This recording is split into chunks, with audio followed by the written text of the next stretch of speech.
In the name of Allah, the most gracious, the most merciful. Qasim saw this dream on January 30th, 2020. In this dream, I was inside a house in which many other people were also present. While looking around, my gaze lands upon a man who I didn't recognize at first, but then I realized that I have seen this man before.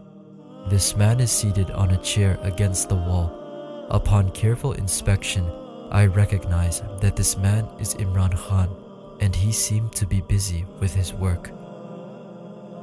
Eventually, I get occupied in my own work.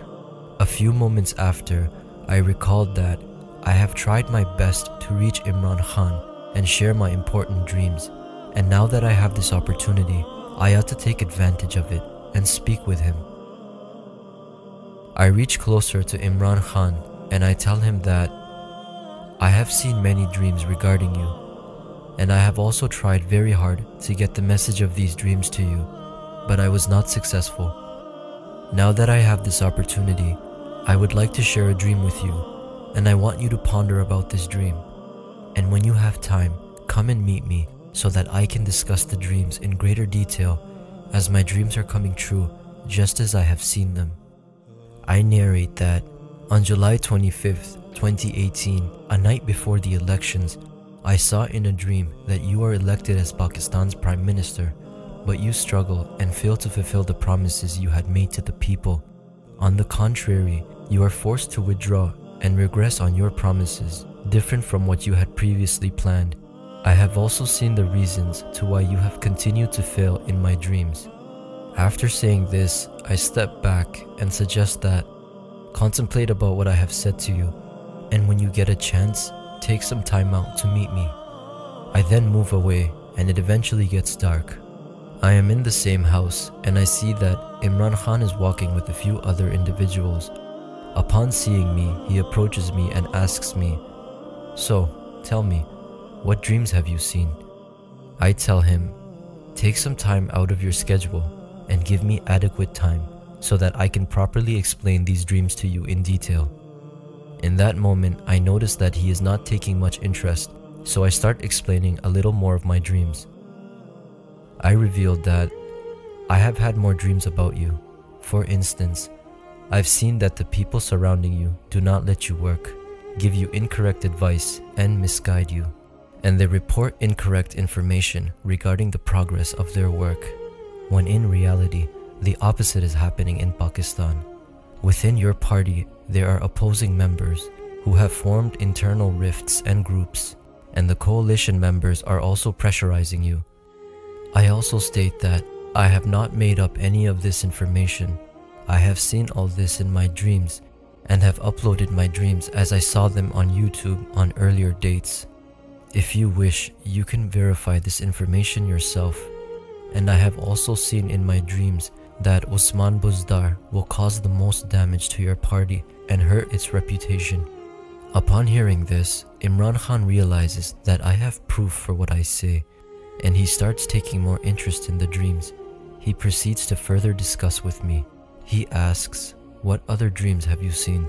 Nearby in the room, I saw 2 chairs, and we both sit on these chairs. As I begin to explain my dreams to him, I say that in the dream I saw on July 25th, 2018, I see that you have become the Prime Minister of Pakistan, but you encounter many difficulties and problems that you are unable to fulfill your promises. Internal party rifts, grouping, and pressure from the coalition also hinder your activity, and you become fed up of these circumstances. You also say, "Why are these people not letting me work properly?" Nevertheless, aside from these things, the most detrimental action that you have done was when you bowed down to prostrate to the shrine in Pakpatan, as it was shirk. And remember that you yourself said that you will not bow down in front of anyone except Allah. Upon hearing this, Imran Khan interrupts me and states, "No, I did not prostrate to a grave. I just kissed the floor, and people have taken this incorrectly and propagated against me." I responded by saying, "No.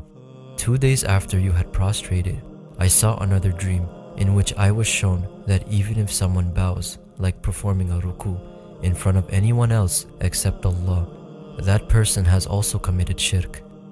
Recall that you yourself used to say, Iyaka na'budu wa iyaka nasta'in, and just to become the Prime Minister, you bowed down in front of someone other than Allah. This is the reason why you no longer have Allah's help, and you have also not repented or asked for forgiveness for your actions. I also saw in another dream that you prioritize on addressing the greater issues in Pakistan and reduce the current account deficit. In doing so, you forget to focus on the increasing prices and inflation, which increases abruptly and reaches a point in Pakistan where you are not able to control it despite your many efforts. In this situation, the citizens of Pakistan and the opposition advise you that the economy is falling and not functioning correctly, but you ignore them and only trust the people you are surrounded by. I have also uploaded this dream on YouTube at an earlier date. With regards to Usman Buzdar, I saw this dream in 2014 that you and your party members are traveling on a truck. The driver of this truck is not experienced and has not driven a truck before. I warn you that this driver is not suitable for the job and your truck is important. That person will crash your truck somewhere, to which you dismiss my warning saying, "No, this driver is good. Just watch, he will drive this truck very well." After a few moments, my warning comes to pass, as the exact same thing happens regarding what I had previously warned you about. The road you were traveling on was leading towards a sharp roundabout, and the driver, Usman Buzdar, got frightened upon seeing the sharp turn, and instead of slowing down, he speeds up the truck and crashes into a nearby building. In this particular dream, I saw that many of your party members get injured in this accident, and some even die. In 2019, in another dream, I was shown that this truck driver is in fact Usman Buzdar, and he is accompanied by another person in the driving seat. Now you can examine your own situation and see that this dream has come true, as you cannot replace this driver, nor can you continue to rely on him. Also recall that when the elections were near, you began to fear in your heart that what will become of you if you do not win this election and not become the Prime Minister of Pakistan. You were also fearful and worried when your party did not win enough seats to form a government. Thus, you were forced to form a coalition government. I was shown all this in my dreams, and I was also shown that you should not have formed a coalition government. In fact, you should have only relied and trusted on Allah's help, which you didn't do. Upon hearing this, Imran Khan responds back, "The government cannot be formed unless you have a majority of the seats." I answered, "No, you were fearful in your heart that you may not be able to win enough seats again." I then asked Imran Khan, "How many seats did your party win in 2013? He replied back saying, "We had 30 seats. I responded by saying, "No, they were slightly more than 30. To which he responded by saying, "Yes, it is possible. I cannot recall well." Then I asked him how many seats his party won in 2018. He replied, "Around 115 seats." I explained to Imran Khan that Allah helped you in increasing your party's seats by 4 folds, despite you committing shirk at the shrine. You should not have formed a coalition government. Instead, you should have held back, just like you used to say that you will only form a government if you get the majority of seats, otherwise you won't form one. With regards to forming a coalition government, you did not rely or trust in Allah's plan, and you continued to face further difficulties and challenges. During this period, Allah's help was not with you, and you were oblivious to the shirk you had committed. While our conversation was happening, I observed that someone else had come and sat next to Imran Khan, but I was unable to see who this person was due to the dim lighting. But I noted that Imran Khan is very focused and is listening to me with great attention. Then I tell Imran Khan that if you had trusted Allah and had not formed a government, as you had said, then the opposition would have set up a coalition government. This would not have gone well with the public, and the citizens of Pakistan would have increased their trust, respect, and resolve for you, as they had not experienced your governance yet. Eventually, the true face of the opposition and their failures would have come to light in front of the public. They would have realized that the same people have returned to governance, have caused a rise in inflation, and the public would have witnessed their misconduct and the implementation of law and order. This would have given you the opportunity to recall the election, resign from the assembly, and reset the government with an increased support from the people and their added trust. Perhaps during a re-election, you would not get the simple majority, but you would get around 2/3 majority. Nonetheless, you did not trust in Allah, and your iman and faith weakened. Reluctantly, you compromised and formed a coalition government. Now, instead of the opposition being critiqued, your governance is critiqued. You should see what the common Pakistani today has to say about your government's failures. What have you achieved? What respect will you have if you lose your government today, or if the chief minister of Punjab is changed, or if something else happens? People will remember you as the worst prime minister in the history of Pakistan. They will recall your story, saying, once there was Imran Khan who came and made many great promises, but alas, he failed miserably. At this point, I see that Imran Khan is listening to me very attentively and concludes that the way this person is talking about me is unlike anything I have heard from anyone else before, and he expresses his content with a smile. I tell Imran Khan that I have made many attempts to find a way to reach you and share these dreams with you. I shared my dreams with everyone else and even gave a message to those closest to you, but everyone turned me down. If only any of those people had shared this message with you, you would not have been in the difficulties you face today, and even now, you have an opportunity to fix your situation.